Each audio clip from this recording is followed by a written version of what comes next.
Welcome to Story Lab. This week, we're talking about trust, while we also take a look at a story of a couple who may win the award for the oldest new parents ever. Oh, and wait for this. Wait for it.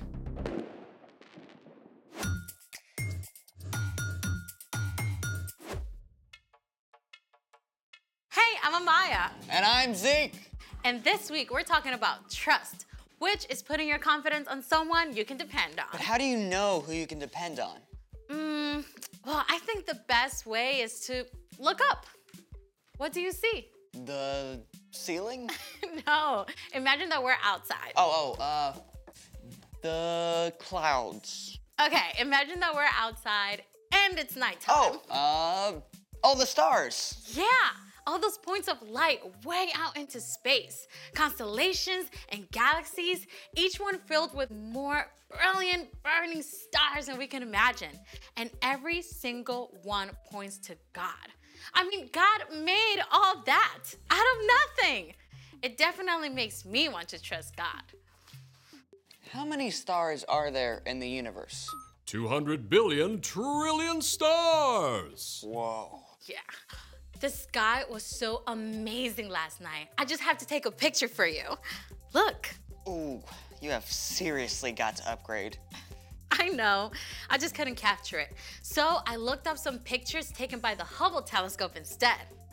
The Hubble Space Telescope has been orbiting the Earth for more than 30 years. It's about the size of a school bus and travels at 17,000 miles an hour, circling the Earth every 97 minutes. Check out this image from the Hubble. Whoa. This is the Prawn Nebula. It is 6,000 light years away. Stars are actually formed there, so the Prawn Nebula is like a nursery for baby stars. Mind blown. Whoa, wait. I know this one. It's the Veil Nebula. It's a leftover from a supernova that exploded like 20,000 years ago. Yeah, and check that one out. Oh, those look like Christmas lights. Well, the red dots are actually dying stars called red dwarfs, and the bluish dots are burnt out stars called white dwarfs. And they are all part of this huge cluster of stars called the Omega Centauri. Oh, I know him. He's a transformer. I think we're talking about something different. Oh, is that it? I want to see more stars. Well, that's all I've got. Unless What? we can make our very own stars right here in the lab. I'm ready. I don't think you're gonna need those. They're for style. Okay then, let's make it.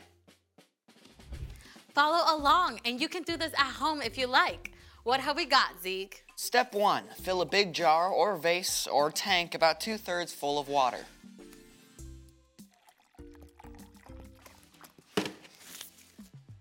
Step 2, pour oil into a small bowl. Or 2, or 3.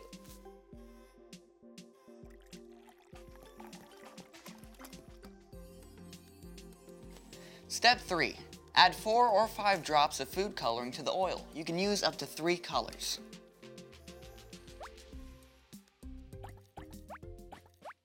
Step 4, whisk the food coloring with the oil.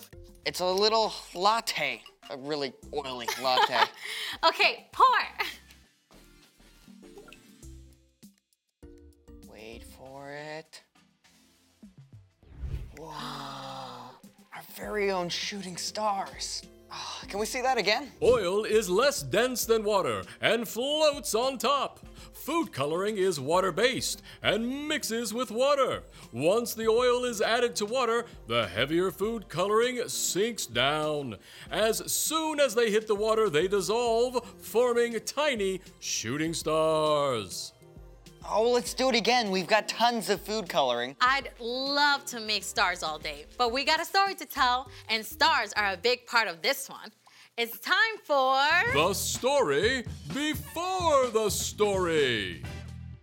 Today, we're in the very first book of the Old Testament, Genesis. God made our amazing world, but sin entered the world. People turned away from God and went their own way. So God picked one man, a guy named Abraham. And even though Abraham was like 90 years old and had no kids, God told him to look up. God promised Abraham he'd have more kids than stars in the sky. Yeah, and the whole entire world will be blessed through Abraham's family. But Abraham and his wife, Sarah, they waited for years and years, and they still didn't have kids. Which is where our story starts. We're ready. Hey everyone, I'm Brian. It's amazing how all of creation can talk to us about God. You know, after God told Abraham that he and Sarah would have more kids than there are stars, I bet they went outside at night a lot more. More children than all those stars? Are you sure that's what God said? He promised. He said, we'll have a son. God's promise was clear, but Abraham and Sarah spent years staring up at those stars, waiting and wondering. They were both old, like old enough to be great-grandparents. Could they really have a brand new baby at their age? But at last, one day when Abraham was 99 years old, God met with him again. It was the very hottest part of the day, and Abraham was sitting in the shade of his tent when he saw 3 strangers approaching. Abraham knew right away they were visitors from heaven. He went to greet them and bowed low to show them honor. My Lord, if you are pleased with me, don't pass me by. Let me get some water so you can wash your feet and rest under this tree. Let me get you some food to give you strength, and then you can go on your way. All right, do as you say. Now, making a fancy meal back then was a lot more than just heating something up in the microwave. Abraham found Sarah in the tent and asked her to bake bread. And then he picked the best calf from his herd and asked a servant to prepare it. Here is some stew and a fresh loaf. My wife makes the best bread in the whole land. Where is your wife, Sarah? Over there in the tent. Now, you had better bet that Sarah was listening in on this conversation. I mean, here are 3 strangers out of nowhere who Abraham believes are from God. I mean, she definitely wanted to know what was up. I will surely return to you about this time next year. Your wife, Sarah, will have a son. Now? After all this time? I'm worn out, and my husband is old. Can I really know the joy of having a baby? The Lord knew exactly what Sarah thought and said to Abraham, Why did Sarah laugh? Is anything too hard for me? I will return to you at the appointed time next year. Sarah will have a son. I didn't laugh. Yes, you laughed. Oof. Sarah seriously got called out there, but God wasn't angry with her. God was gracious to Sarah, and Sarah did become pregnant, and after some time, she gave birth to a baby boy. God has given me laughter. Actually, everyone who hears about this is going to laugh along with us.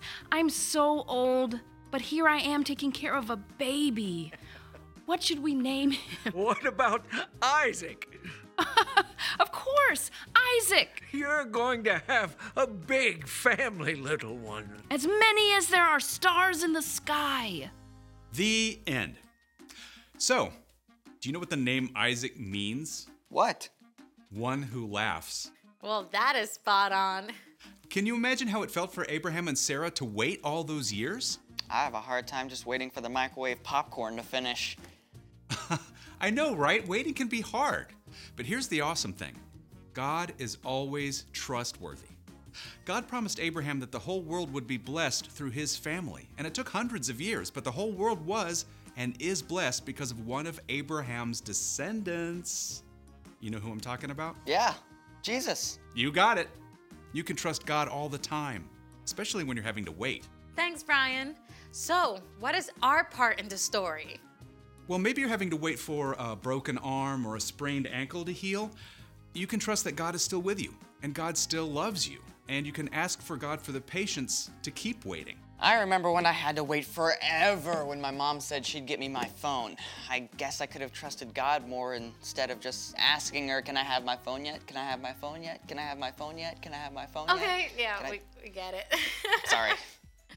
I actually had to trust God yesterday. My dad promised to play tennis with me after he got home from work, but then he had a video call that took over an hour. I had to trust God to give me a good attitude. Yeah, the truth is, we're gonna have to wait for things. Sometimes we'll have to wait on God. But even while you're waiting, you can trust that God is still there and that God still cares about you. Got it? Got it. Wait for it. So, here's the thing. Trust God even when you have to wait. Yep, I can't wait for tonight when I get to see the actual stars. I mean, I can wait, but you get it. Thank you for joining us in the Story Lab. See you next time. Here's something to check out while you wait.